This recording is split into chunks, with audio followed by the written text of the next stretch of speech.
कंगना रनौत जी। धन्यवाद अध्यक्ष महोदय जी।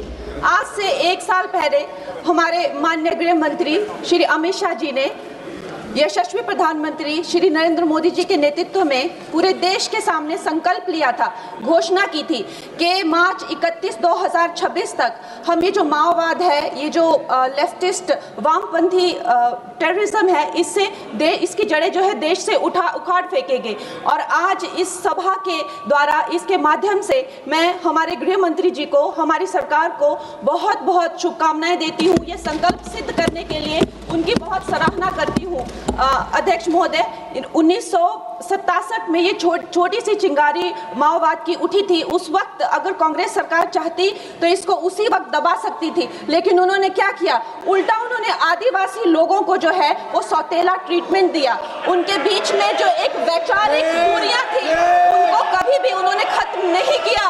और जब ये माओवाद की समस्या हम उनके सामने आई तो जैसे मेरे भाई संबित पात्रा ने पूरे देश के सामने आज बताया कि सोनिया जी और राहुल गांधी जी की वामपंथी सरकार प्लस उनके वामपंथी सलाहकार प्लस उनके जो वामपंथी मित्र और ये वामपंथी टेररिस्ट और इनको जो भी जितने भी फंडिंग होती थी, जो भी इनके हथियार होते थे, गोला बारूद होते थे, वो उन लोगों से आते थे जिनके साथ ये कांग्रेस की सरकार उठती बैठती थी। तो हम लोग क्या अपेक्षा कर सकते हैं? क्या कोई समझौता इनके बीच और वामपंथी उग्रवादियों के बीच हो सकता था? नहीं हो सकता था। और उसका क्या परिणाम हुआ कि ये जो वामपंथी उग्रवादी हैं ये बिल्कुल आउट ऑफ कंट्रोल हो गए। इन्होंने खून की नदियां बहा दी, इन्होंने 16,000 से ज्यादा अटैक किए, इन्होंने 2,000 से ज्यादा सुरक्षा कर्मियों को मार डाला, इन्होंने छोटे छोटे बच्चों की जो है वो जिंदगियां ले ली, वहां पे नरक बना दिया। इन्होंने तीन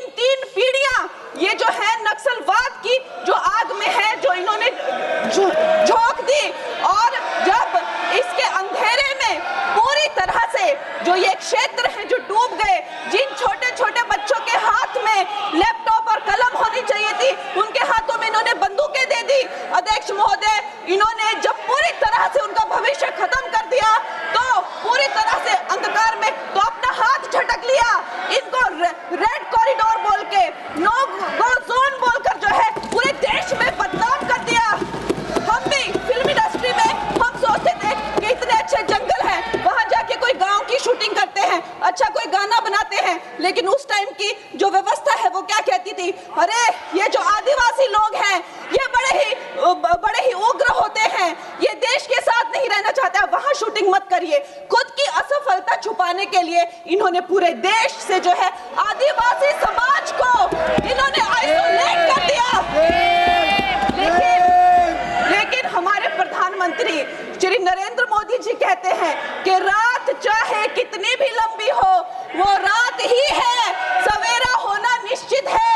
और 2014 में जब प्रधानमंत्री जी की सरकार आई और आज हम देखते हैं कि उन्होंने एक आदिवासी महिला को जो है वो राष्ट्रपति बनाया, उन्होंने हमारे सुरक्षा बलों को जो है वो सशक्त किया और उनको सशक्त करने के बाद उन्होंने वो रेड कॉरिडोर, वो भयानक नो गो जोन को जो है वापस लिया, वहां पे संविधान स्थापित किया। अध्यक्ष महोदय, मैं एक नई सांसद हूँ, मुझे 2 मिनट दीजिए। और खैर प्रधानमंत्री जी ने क्या विकास किया वहां पर, चाहे वो घर बनवाए हो, चाहे वो नल लगवाए हो, चाहे वो 70 लाख महिलाओं को 1,000 की मदद की हो, 21 किस्तों में 13,000 करोड़ दिए हो, या वहां पर जो है जितने भी काम किए हो वो मैं अगर शुरू कर दूं तो आज दिन से रात और रात से फिर दिन हो जाए तो उसमें मैं नहीं जाऊंगी। लेकिन मैं ये जरूर कहूंगी कि जो वहां पे डिजिटल पेमेंट्स हुई है उनका मैं बहुत ही ज्यादा सराहना करती हूँ। उससे जो नक्सलियों का जो वित्तीय नेटवर्क है वो टूटा है, जो वो वसूली का काम करते हैं